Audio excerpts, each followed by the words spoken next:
Hello friends, welcome to Sensi kitchen. நாம் இன்றைக்கி beef gravy டேஸ்ட்டாக எப்படி செய்யலான்னு பார்க்கலாம்.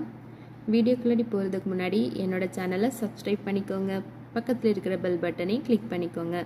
வாங்க ஃப்ரெண்ட்ஸ், வீடியோக்குள்ளே போகலாம். நான் ஃபஸ்ட்டு இந்த ரெசிபி பண்ணுறதுக்கு 1 kg பீஃப் எடுத்திருக்கேன். அதனால் வாஷ் பண்ணிவிட்டு இது கூட மசாலா ஆட் பண்ணிக்கலாம். 1 teaspoon சால்ட், 1/4 teaspoon மஞ்சள் தூள், 1 teaspoon மல்லித்தூள், 1 teaspoon மிளகாய் தூள் ஆட் பண்ணி நல்லா குக் பண்ணிக்கலாம். இப்போ ஒரு பேன் எடுத்துக்கலாம். 8 teaspoon ஆயில் சேர்த்துட்டு கடுகு ஆட் பண்ணிக்கலாம். கடுகு வெடித்ததும் கறி லீவ்ஸ், ஆனியன் ஆட் பண்ணிக்கலாம். இதை மூடி போட்டு ஒரு 2 minutes குக் பண்ணிக்கலாம். ஆனியன் நல்லா வதங்கட்டும்.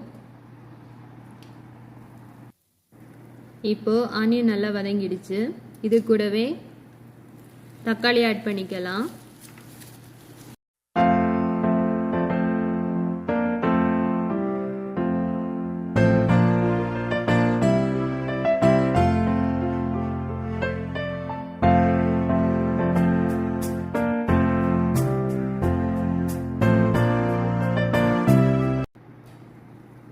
டொமேட்டோ நல்லா குக் ஆகிடுச்சு.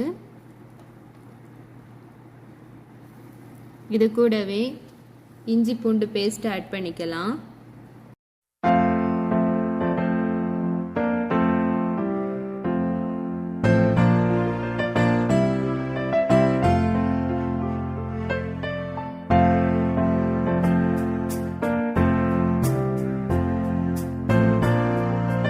இஞ்சி பூண்டு பேஸ்டோட பச்சை வாசனை போகிறது வரைக்கும் நம்ம நல்லா வதக்கி விட்டுக்கலாம்.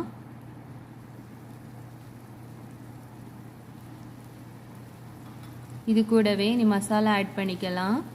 1 teaspoon மிளகாய் தூள், 1/4 teaspoon மஞ்சள் தூள், 1 teaspoon கரம் மசாலா, 2 teaspoon மல்லித்தூள் இதெல்லாம் சேர்த்து நல்லா மிக்ஸ் பண்ணிக்கலாம்.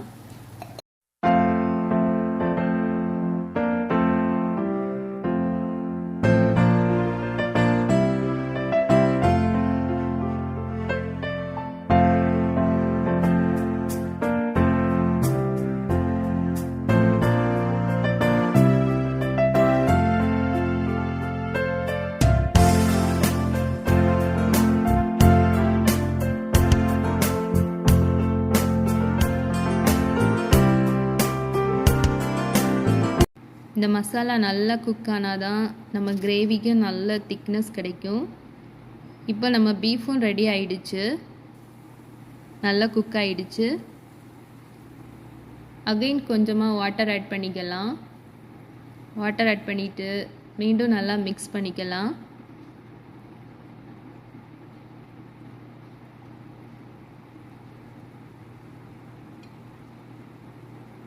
இனி இது கூட வேக வைத்த பீஃபை இதை கூட ஆட் பண்ணிக்கலாம்.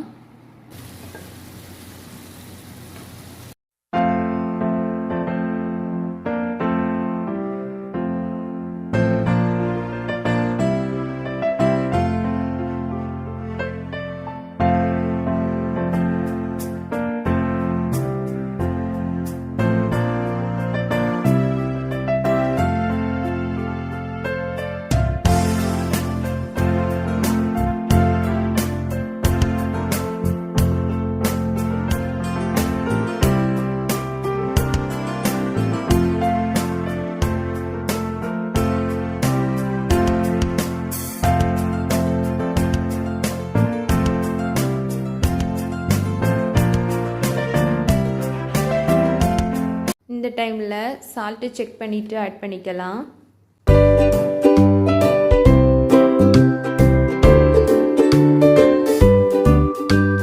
அகைன் 2 minutes குக் பண்ணிவிட்டு நம்ம ஸ்டவ் ஆஃப் பண்ணிக்கலாம்.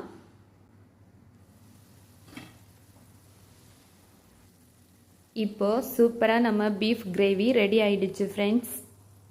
இதே மாதிரி நீங்களும் செய்து பாருங்கள். இந்த வீடியோ பிடிச்சிருந்துன்னா என்னோட சேனலை மறக்காமல் சப்ஸ்கிரைப் பண்ணுங்கள், லைக் பண்ணுங்கள், கமெண்ட் பண்ணுங்கள், ஷேர் பண்ணுங்கள். தேங்க்ஸ் ஃபார் வாட்சிங்.